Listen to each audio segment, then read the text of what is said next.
Good afternoon. J.R. Lewis with you here on KLAM and KCDV. It's Wednesday, April 15th, 2020, and this is our daily briefing, which I am pleased to say has returned to being, today at least, a mayor's briefing.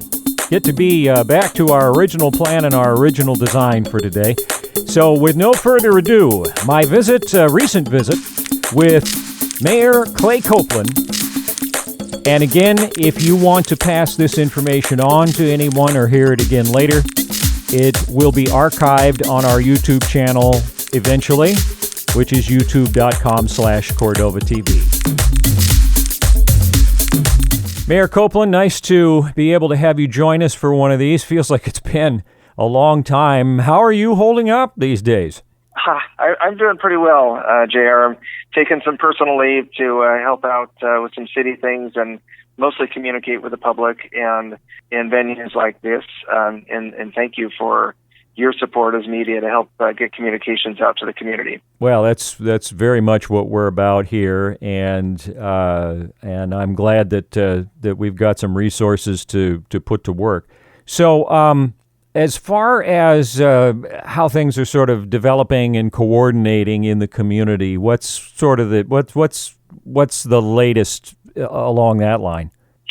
Well, I think at a high level, our incident management team, of course, has been working for weeks and weeks, and just in the last couple of weeks, have been able to clarify where the city's mandates and incident management team's goals are and the state mandates and so forth for city council, and kind of pull them in to get their lead as the policy makers.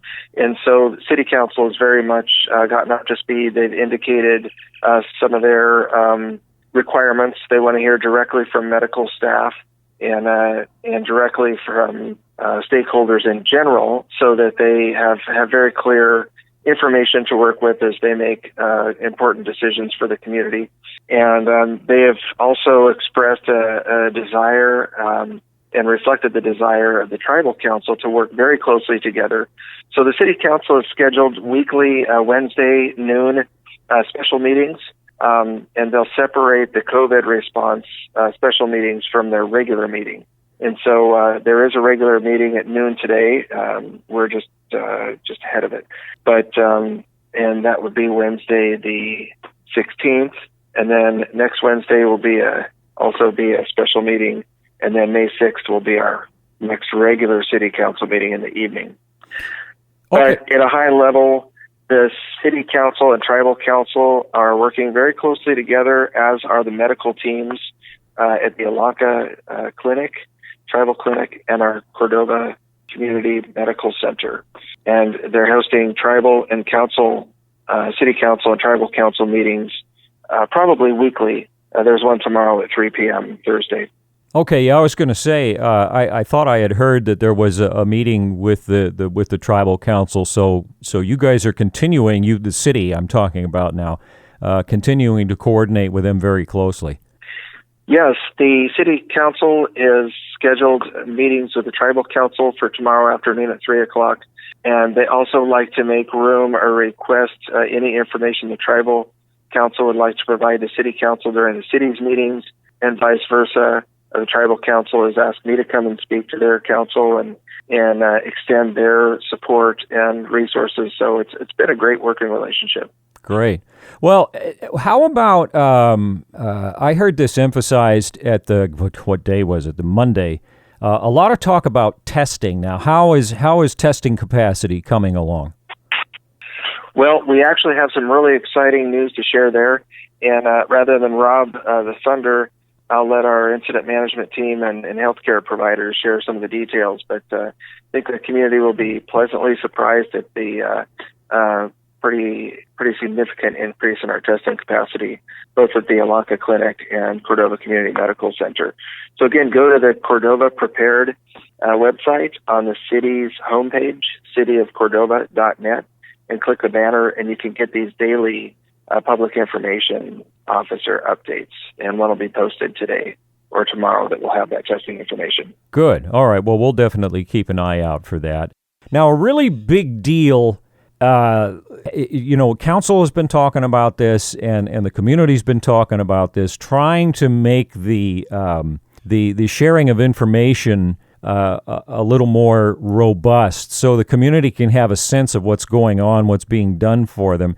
You and I were talking before we rolled tape about a pretty significant development in that area. So what's the deal there?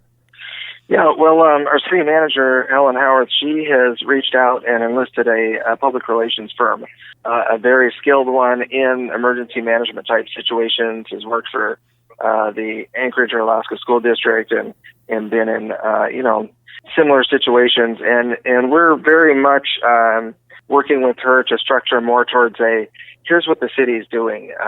Here's the plans. Here's the things that we're implementing. So I think the public and the council is going to be pleased with that new resource, and I applaud Ellen for bringing that on board. Yeah, there's been an awful lot of good compliments sent her way at a variety of levels. I keep seeing the right person in the right place at the right time. So, thanks to her. I don't get to visit with her much in the middle of all of this, but that's pretty exciting news. Now, one other thing that was a pretty big piece of news that I saw, and I didn't have a chance to really read through, but I'd rather hear about it from you anyway. This donation, a pretty significant donation from the EAC Corporation. What happened there? Yes, so we just got a press release and contact from our Cordova Community Medical Center Authority Board Chairman Greg Meyer issued a press release that the EAC Corporation has donated $200,000 to the Alaka Clinic and Cordova Community Medical Center, which is Cordova's medical team.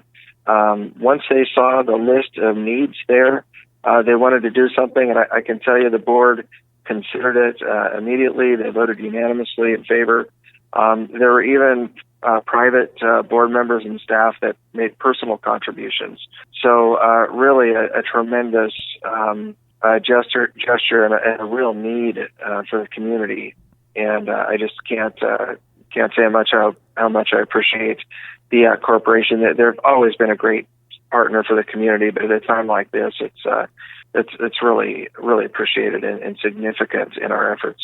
Great. Well, and it'll be a big tip of the hat to them, and it'll be great to see how, the difference that makes. Now, you're, as you and I are talking, about 20 minutes away from the start of that special meeting, so we want to get you on your way. But just let me say, at times like these, it's good to hear the mayor's voice, and so I'm glad we were able to carve out some time and bring people up to speed. We'll continue to make it as regular a thing as we have time for. And again, Mayor Copeland, thanks for sitting in with us. Thank you very much. Have a great day, and be safe. Wash your hands, keep your distance, wear your masks, and we'll get through this. Our thanks again to Mayor Copeland for joining us for today's daily briefing on KLAM and KCDV. These informational updates are aired in the 1 p.m., 5 p.m., and 8 p.m. hours on both AM 1450 and 100.9 FM. They are later archived for you on our YouTube channel, the Cordova TV channel, which is youtube.com/Cordova TV. Thank you again very much for listening, and we'll get you back to regular programming now on the Clam and the Eagle.